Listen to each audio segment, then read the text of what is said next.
सुंदरवन जंगल में टुनटुनी चिड़िया अपने बच्चों के साथ रहती थी।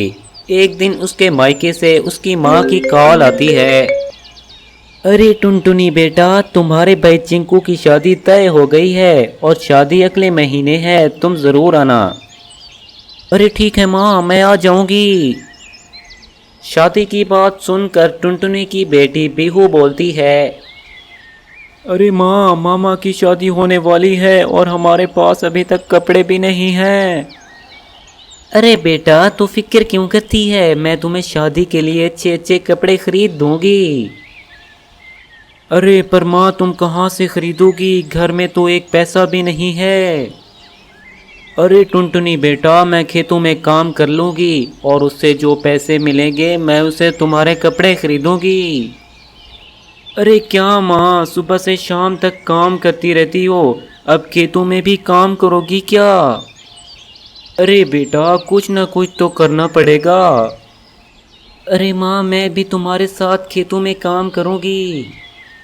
अरे नहीं बेटा, मैं काम कर लूँगी, तुम अभी अपनी पढ़ाई करो, लेकिन तुम अपनी सेहत का ख्याल रखना। अगले दिन, अरे बच्चों, मैं खेत में काम करने के लिए जा रही हूँ, तुम धूप में मत जाना। अरे माँ, मैं तो खेलने नहीं जाऊँगी, लेकिन गोलू मेरी बात नहीं मानता। अरे कैसे नहीं मानेगा, मैं उसे अभी समझा देती हूँ। अरे गोलू, तुम धूप में खेलने मत जाना। अरे ठीक है माँ, मैं नहीं जाऊँगा, तुम जाओ। टुनटुनी के काम पर जाने के बाद, अरे बिहू, मैं खेलने जा रहा हूँ, अगर तुमने माँ से शिकायत की तो मैं तुम्हें बहुत पीटूंगा। अरे तुझे माँ ने मना किया था कि खेलने मत जाना, रुक मैं अभी माँ को बताकर आती हूँ। अरे ठीक है, तू जा बताने, मैं अभी जा रहा हूँ खेलने। चिड़िया अपनी माँ को कॉल मिलाती है, लेकिन उसका कॉल नहीं मिलता। गोलू चिड़ा खेलते खेलते अचानक बेहोश हो जाता है। गोलू का दोस्त उसे घर लेकर आता है। अरे बिहू दीदी, गोलू को देखो, इसे क्या हो गया है?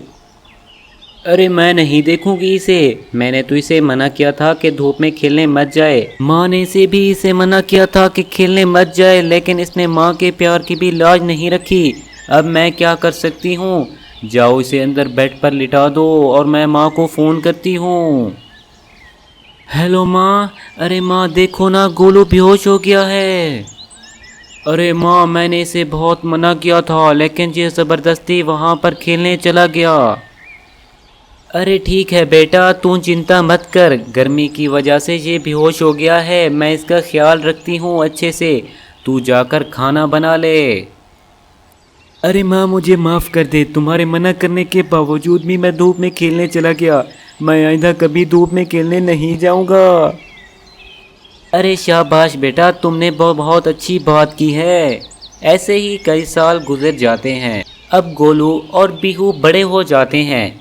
एक दिन गोलू अपनी माँ के पास आता है और कहता है, अरे माँ, हमें ये घर बेच देना चाहिए।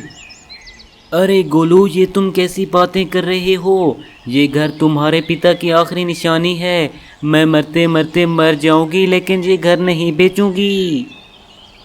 अरे ठीक है माँ, मैं देखता हूँ कि ये तू घर कैसे नहीं बेचती। अरे गोलू, तू मेरे प्यार का नाजायज़ फ़ायदा उठा रहा है, तू जो करना है कर ले, मैं ये घर किसी भी कीमत पर नहीं बेचूंगी। अरे ठीक है माँ, फिर तुम इस घोंसले में रहो, मैं तो जा रहा हूँ यहाँ से। अरे बेटा, ये तू कैसी बातें कर रहा है, तू मुझे छोड़कर चला जाएगा, अब तो मैं बूढ़ी हो गई हूँ, तेरी बहन की शादी भी अभी तक नहीं हुई, तू मुझे अकेला छोड़कर मत जा, मेरे पास सिर्फ यही घर बचा हुआ है और कुछ भी नहीं है। अब मैं तुम्हारी एक बात भी नहीं मानूंगा, मैं जा रहा हूँ ये घर छोड़कर। गोलू जैसे ही घर से बाहर निकलता है तो उसे चक्कर आने लगते हैं और वो गिर पड़ता है। टूनी चिड़िया जल्दी से बाहर आती है और उसे उठाती है। अरे देख बेटा, ये अल्लाह ताला की तरफ से इशारा है, तू हमें छोड़कर मत जा, अगर तू हमें छोड़कर चला जाएगा तो तू वापस नहीं आएगा और मैं भी तुम्हारे पिता के पास चली जाऊंगी, फिर तुम अकेले घूमते रहना इधर उधर। अरे माँ, मरने की बातें मत करो, मैं भटक गया था। मुझे कुछ भी नहीं चाहिए, मुझे सिर्फ तुम्हारा प्यार चाहिए। अरे गोलू, ये तुमने ठीक किया है। अगर तू यहाँ से चला जाता तो माँ जिंदा नहीं रह पाती। चल अब चलकर खिचड़ी खा ले, मैंने तेरे लिए खिचड़ी बनाई है। फिर इसके बाद तीनों खाना खाने लग जाते हैं और हंसी खुशी अपना जीवन बिताने लग जाते हैं।